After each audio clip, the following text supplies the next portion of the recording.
My dear students and parents, this is Daniel and welcome back to our channel. தமிழ்நாட்டு மாணவர்கள் தமிழ்நாடு மாதிரியே பிற மாநிலங்கள்ல இருக்கக்கூடிய மருத்துவக் கல்லூரிகள்ல, தனியார் மருத்துவக் கல்லூரிகளுக்குரிய மேனேஜ்மென்ட் கோட்டாக்கு கவுன்சிலிங் அப்படிங்கிறது பார்ட்டிசிபேட் பண்ணலாம். அந்த வகையில கர்நாடகால கூடிய சீக்கிரத்தில நாளையிலிருந்து ரிஜிஸ்ட்ரேஷன் அப்படிங்கிறது ஸ்டார்ட் ஆகுது.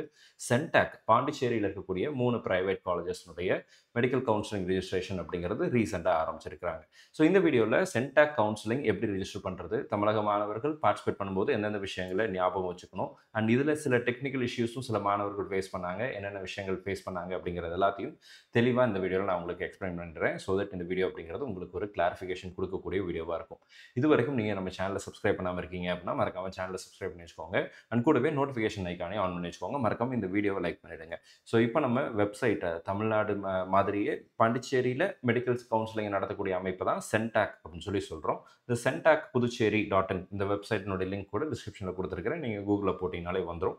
இதுல வந்து பார்த்தீங்கன்னா, பிஜி டென்டல் அப்படின்னு ஒண்ணு இருக்கு. யுஜி நீட் அப்படின்னு ஒண்ணு இருக்கு இல்லைங்களா? நம்ம வந்து யுஜி நீட் தான் செலக்ட் பண்ண போறோம். இந்த இடத்துல விசிட் டேஷ்போர்ட் அப்படின்னு இருக்கு இல்லைங்களா? இத கிளிக் பண்ணீங்கன்னா, இந்த மாதிரியான ஒரு பேஜ் அப்படிங்கிறது ஓப்பன் ஆகும். ஸோ புது ரிஜிஸ்ட்ரேஷன் பண்ண போறோம். ஸோ அப்போ ரிஜிஸ்ட்ரேஷன் ஃபார் நியூ கேண்டிடேட் அப்படிங்கிற இடத்துல ரிஜிஸ்ட்ரேஷன் அப்படிங்கிறத கிளிக் பண்ணுங்க. ஒரு நியூ பேஜ் அப்படிங்கிறது ஓப்பன் ஆகும். ஸோ இதான் வந்து ஒரு பேசிக் யூசர் ப்ரொஃபைல் கிரியேட் பண்றதுக்கு தேவையான நேம்ஸ் டீடைல்லாம் கேட்டிருப்பாங்க. உங்க கேண்டிடேட்னுடைய name of the candidate as per 12th mark sheet, HSC mark sheet படி குடுக்கணும். ஃபாதர் நேம், மதர் நேம் குடுத்துக்கோங்க. இமெயில் ஐடி, மொபைல் நம்பர் இதில ஃபாதர் நேமோ அல்லது கார்டியன் நேமோ தான் நம்ம குடுக்க போறோம். இமெயில் ஐடி, மொபைல் நம்பர், அப்புறம் பாஸ்வேர்ட் செட் பண்ணிட்டு இந்த இடத்துல டிக்ளரேஷன்ல I hereby accept to receive SMS and messages from CENTAC regarding admission அப்படிங்கிறத குடுத்துட்டு ரிஜிஸ்டர் அப்படிங்கிறத கிளிக் பண்ணீங்கன்னா, you will receive an OTP சரிங்களா? உங்களுடைய மொபைல் நம்பருக்கு ஒரு ஓடிபி வரும். அந்த ஓடிபிய குடுத்துட்டு சப்மிட் குடுத்துட்டீங்க அப்படின்னா, ரிஜிஸ்டர்ட் சக்சஸ்ஃபுல்லின்னு வரும். அதுக்கப்புறம் லாகின் பேஜ்க்கு போகணும். திரும்ப again you have to click on உங்களுடைய இமெயில் ஐடி, பாஸ்வேர்ட் குடுத்துட்டு லாகின் பண்ணீங்கன்னா, உங்களுடைய மெயிலுக்கு ஒரு ஓடிபி வரும் சரிங்களா? இதில ஒரு முக்கியமான விஷயம், நான் ரிசீவ் பண்ணும்போது மெயிலுக்கு ஓடிபி வரல. எஸ்எம்எஸ்க்கு மொபைலுக்கு தான் எஸ்எம்எஸ்ஸே வந்துச்சு. ஸோ அந்த மொபைலுக்கு வந்த எஸ்எம்எஸ்ஸே இங்க ஓடிபிய குடுக்கும்போது அக்செப்ட் ஆச்சு, உள்ள போச்சு. ஸோ எப்படி போனாலும் சரி. சில டெக்னிக்கல் இஷ்யூஸ் அப்படிங்கிறது இருக்கும். கிளிச்சஸ் ஃபர்ஸ்ட் ஃபியூ டேஸ்ல இருக்கும். ஸோ அந்த மாதிரி ஒரு இஷ்யூ இருக்கு. இப்போ இப்போ இந்த யூசர் ப்ரொஃபைல் கிரியேட் பண்ணி லாகின் பண்ண உடனே மொத்தமா 5 டேப் அப்படிங்கிறது இருக்கு சரிங்களா? மொத்தம் 4 விஷயங்கள நீங்க வந்து செய்யணும். உங்களுடைய personal data, academic details and academic marks, attachments, documents upload பண்றது. அப்போ பேமெண்ட் ப்ராசஸ். இது முடிச்சதுக்கு அப்புறம் அப்ளிகேஷன் ஃபார்ம டவுன்லோட் பண்ண போறோம் சரிங்களா? ஸோ இப்போ வந்து பெர்சனல் இன்ஃபர்மேஷன் அப்படிங்கிறதுல name of the candidate, father name, mother name குடுத்துக்கோங்க. உங்க ஜெண்டர் செலக்ட் பண்ணிக்கோங்க. டேட் ஆஃப் பர்த் போட்டுக்கோங்க. Religion and mother tongue select பண்ணிக்கோங்க சரிங்களா? இதெல்லாம் பெர்சனல் இன்ஃபர்மேஷன்ல வருது. அடுத்ததா கான்டாக்ட் இன்ஃபர்மேஷன். ஸோ இந்த கான்டாக்ட் இன்ஃபர்மேஷன்ல email ID, email ID already குடுத்திருப்பீங்க. மொபைல் நம்பரும் ஆல்ரெடி அங்க ஃபர்ஸ்ட் பேஜ்லயே குடுத்திருப்போம். ஆட்டோமேட்டிக்கா அதே வந்துரும். ஆல்டர்னேட் மொபைல் நம்பர் விருப்பப்பட்டா குடுக்கலாம். கேண்டிடேட்னுடைய ஆதார் நம்பர் வந்து மஸ்ட்ன்னு சொல்லியிருக்காங்க. உங்களுடைய ஆதார் கார்டு, கேண்டிடேட்னுடைய ஆதார் கார்ட போட்டுக்கோங்க. Permanent address and communication address 2ம் சேமா இருந்துச்சுன்னா, பெர்மனன்ட்ல நீங்க டைப் பண்ணிட்டு இந்த இடத்துல டிக் மார்க் குடுத்துட்டீங்கன்னா, ஆட்டோமேட்டிக்கா அந்த ஃபீல்டுக்கு காப்பி ஆகிடுது. அடுத்ததா ரிசர்வேஷன் கிளைம். இந்த ரிசர்வேஷன் கிளைம் தான் அதர் ஸ்டேட் தமிழ்நாடு மாணவர்கள் கிளியரா செலக்ட் பண்ணணும். இந்த இடத்துல பாண்டிச்சேரி கேண்டிடேட்டா இருந்தா பாண்டிச்சேரி செலக்ட் பண்ணிக்க போறாங்க. என்ஆர்ஐயா இருந்தா என்ஆர்ஐங்கிறத செலக்ட் பண்ணிக்கோங்க. ஓசிஐயா இருந்தா ஓசிஐ செலக்ட் பண்ணிக்கோங்க. ஃபாரின் நேஷனல் எஃப்என்னா ஃபாரின் நேஷனல் செலக்ட் பண்ணிக்கோங்க. நம்ம தமிழ்நாட்டு மாணவர்களா இருந்தீங்க அப்படின்னா, அதர் ஸ்டேட் அப்படிங்கிறத செலக்ட் பண்ணிக்கோங்க. இப்போ கம்யூனிட்டி ஆர் கேட்டகரி அப்படிங்கிறது வரும். இதுல வந்து ஆல் இந்தியா கோட்டாவின் அடிப்படையில general, OBC, EWS, SC, ST இதெல்லாம் வரும். இப்போ நீங்க ஆல் இந்தியா கோட்டால நீட்ல நீங்க என்ன குடுத்தீங்க? ஓபிசி குடுத்திருந்தீங்கன்னா, ஓபிசி குடுங்க. ஓபிசி என்சிஎல்னா ஓபிசி என்சிஎல் குடுங்க. ஜெனரல்னா ஜெனரல் குடுத்துக்கோங்க. எஸ்சி, எஸ்சிஏ அப்படின்னா எஸ்சி குடுத்துக்கோங்க. எஸ்டினா எஸ்டின்னு குடுத்துக்கோங்க. ஓகேங்களா? ஸோ அடுத்ததா ஒருவேளை நீங்க என்ஆர்ஐ ஸ்பான்சர்ட் கேண்டிடேட்டா, அதர் ஸ்டேட் கேண்டிடேட்ஸா இருந்தாலும் கூட என்ஆர்ஐ சீட்டுக்கு பார்ட்டிசிபேட் பண்ணலாம். இந்திரா காந்தி மெடிக்கல் காலேஜுக்கும் போகலாம். சரிங்களா? அப்போ இந்த இடத்துல எஸ்னா எஸ் குடுத்துக்கோங்க. நோனா நோ குடுத்துக்கோங்க. என்ஆர்ஐ எலிஜிபிலிட்டி இருந்தா மட்டும் தான் எஸ் குடுக்கணும். அடுத்ததா ரீஃபண்டுக்குரிய details. Registration or tuition fee refund account டீடைல்ஸ்னு சொல்லியிருக்காங்க. இப்ப கட்டப்போற ஃபீஸ்ங்கிறது வந்து ரிஜிஸ்ட்ரேஷன் ஃபீஸ். இத ரீஃபண்ட் பண்ண மாட்டாங்க. செக்யூரிட்டி டெபாசிட், அட்மிஷன் டைம்ல டியூஷன் ஃபீஸ் பே பண்றது, இதெல்லாம் வந்து சம்டைம்ஸ் சில கேஸஸ்க்கு ரீஃபண்ட் ஆகும் இல்லைங்களா? அந்த ரீஃபண்ட் வர்றதுக்குரிய அக்கவுண்ட். இது கேண்டிடேட்டுடைய அக்கவுண்ட்டா இருக்கலாம், அல்லது பேரண்ட்ஸுடைய அக்கவுண்ட்டாகவும் இருக்கலாம். ஓகேங்களா? கேண்டிடேட்டோட அக்கவுண்ட்டாவும் இருந்தாலும் சரி, பேரண்ட்ஸோட அக்கவுண்ட்டா இருந்தாலும் சரி, அவங்க வந்து அக்செப்ட் பண்ணிப்பாங்க. ஸோ நீங்க வந்து உங்களுடைய ஓன் பெர்சனல் அக்கவுண்ட்ட இங்க குடுத்துருங்க.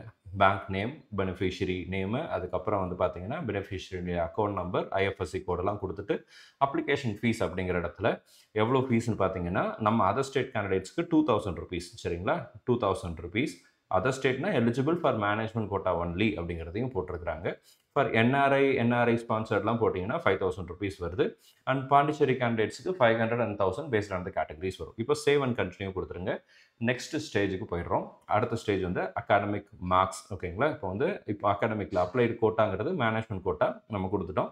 இப்போ நீட் இன்ஃபோ அப்படிங்கிறது இருக்கு இல்லைங்களா? இங்க வந்து நீட்னுடைய அப்ளிகேஷன் நம்பர், நீட்னுடைய எந்த வருஷம் நீட் பாஸ் பண்ணோம். லாஸ்ட் இயர் தான். இந்த வருஷம் தான் 2025 தான் இங்க குடுத்தாகணும். நீட்னுடைய ரோல் நம்பர், நீட்னுடைய இதெல்லாம். இங்க அத போகும்போது பை டிஃபால்ட் ஏதோ ஒரு number, random numbers, random marks, random details எல்லாம் இதுல ஃபீட் இன் ஆகி தான் இருக்குது. நான் 2, 3 கேண்டிடேட்ஸ்க்கு பண்ண வரைக்கும் இதே பிரச்சனை தான் இருந்துச்சு நம்ம ஸ்டூடண்ட்ஸ்க்கு பண்ணும்போது.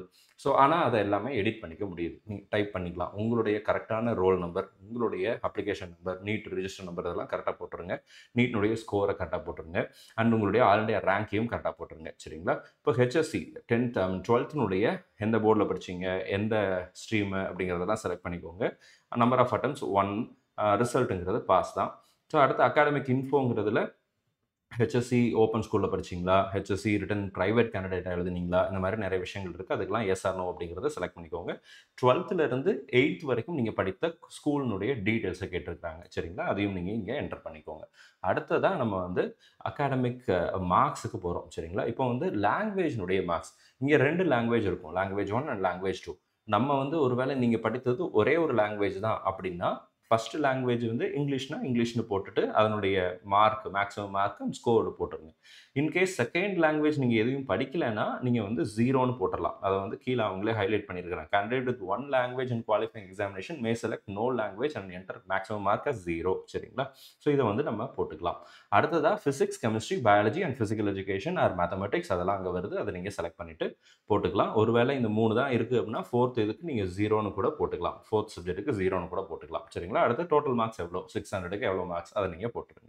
இப்போ அடுத்ததா பார்த்தீங்கன்னா, அட்டாச்மென்ட் செக்ஷனுக்கு வந்திருக்கிறோம். ஸோ இதான் ஆல்மோஸ்ட் லாஸ்ட் ஸ்டேஜ்ன்னு வச்சுக்கோங்களேன். டாக்குமெண்ட்ஸ் அப்லோட் பண்ணா மேட்டர் முடிஞ்சிரும். இந்த ரிஜிஸ்ட்ரேஷன் ப்ராசஸ் அப்படிங்கிறது ஓவர். கேண்டிடேட் ஃபோட்டோ அப்படிங்கிறது குடுக்கணும். Photo of the candidate. இது வந்து நீட்டுக்கு நீங்க குடுத்த அதே ஃபோட்டோவ இங்க செலக்ட் பண்ணிக்கோங்க. சிக்னேச்சரும் நீட்டுக்கு குடுத்த அதே சிக்னேச்சர குடுத்துக்கோங்க. சைஸ் வந்து 20 கேபிலிருந்து 50 கேபிக்குள்ள இருக்கணும். அப்போ birth certificate, HSC mark sheet, transfer certificate, 10th mark sheet, NEET score card இதெல்லாம் பிடிஎஃப்பா இருக்கணும். இந்த ஃபோட்டோவும், சிக்னேச்சரும் மட்டும் JPEJ ஃபார்மேட்ல இருக்கணும். சரிங்களா? ஸோ இதெல்லாம் முடிச்சதுக்கப்புறம், டாக்குமெண்ட்ஸ் அட்டாச் பண்ணதுக்கப்புறம், உங்களுக்கு வந்து கம்யூனிட்டி சர்டிஃபிகேட்டும் கேட்டிருப்பாங்க. அது கேட்டகரிய பொறுத்து வேறுபடும். ஸோ நீங்க எல்லா டாக்குமெண்ட்ஸும் அப்லோட் பண்ணிட்டு நெக்ஸ்ட் போயிட்டீங்கன்னா, பேமெண்ட் ப்ராசஸ்க்கு வந்துருவீங்க. ஸோ இங்க வந்து மேனேஜ்மென்ட் கோட்டா நம்ம அப்ளை பண்றதுனால நீட் டூ பே 2000 அப்படிங்கிறது இருக்கு. பேமெண்ட் மெத்தட பொறுத்தவரைக்கும் உங்களுக்கு credit card, debit card, net banking, UPI, Bharat QR எல்லாமே இருக்கு. UPI செலக்ட் பண்ணீங்க அப்படின்னா, இந்த இடத்துல உங்களுக்கு வந்து ஒரு QR அப்படிங்கிறது விசிபிளா இருக்கும். சரிங்களா? நீங்க ஜெனரேட் QRன்னு குடுத்தீங்கன்னா, QRே வந்துரும். நீங்க உங்களுடைய Google Pay R PhonePe, Amazon ஏதோ ஒரு இதுல நீங்க வந்து என்ன பண்ணிக்கலாம் அப்படின்னா, உங்களுடைய Google Payலயே உங்களுடைய QR மூலமாவே நீங்க வந்து ஸ்கேன் பண்ணி பேமெண்ட் அப்படிங்கிறது பண்ணிடலாம். Once payment is made, you will be able to view and submit your final submission. சரிங்களா? ஃபைனல் சப்மிஷன் அப்படிங்கிறது நம்ம வந்து பண்ணிக்கலாம். ஸோ வெரி சிம்பிள், ரொம்ப ஈஸியான ரிஜிஸ்ட்ரேஷன் ப்ராசஸ். இந்த ப்ராசஸ்ல முக்கியமா நம்ம ஞாபகத்துல வச்சுக்க வேண்டியது, நீட் ரோல் நம்பர் குடுக்கும்போது, உங்களுடைய அகாடமிக் டீட்டெயில்ஸ குடுக்கும்போது தப்பு இல்லாம என்டர் பண்ணிடுங்க. இந்த வீடியோ உங்களுக்கு ஒரு கிளாரிட்டி குடுத்திருக்கும்னு நினைக்கிறேன். இதுல ஏதாவது கேள்விகளோ, சந்தேகங்களோ இருந்துச்சு அப்படின்னா, கீழ கமெண்ட் செக்ஷன்ல போடுங்க. அடுத்தடுத்த வீடியோல அதற்குரிய பதிலையும் பார்க்கலாம். All the very best and thank you so much. நம்ம சேனல பார்க்கக்கூடிய மாணவர்கள் மற்றும் பெற்றோர்களுக்கு அவங்க விரும்பின மருத்துவக் கல்லூரியில இடம் கிடைக்கணும்னு சொல்லி உங்களுக்காக நான் ப்ரே பண்ணிக்கிறேன். All the very best and thank you so much.